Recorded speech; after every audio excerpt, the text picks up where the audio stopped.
মা লালু দেখ কে আইছে। লালু ভাত ফেলায় কই যাস? এ লালু, লালু, কি হয়েছে? কথা বলছো না কেন? কথা বলো। কি করেছি আমি? কি আমার অপরাধ? কথা বলছো না।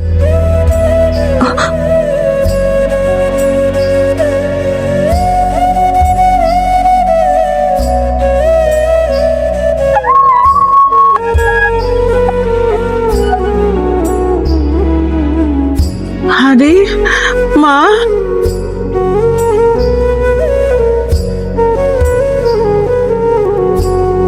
খান বাহাদুর রায়হান খানের সাথে আমার যে বিয়ের প্রস্তাব এসেছে, এ বিষয়ে তোমার যা ভালো মনে হয় তুমি তাই করো না।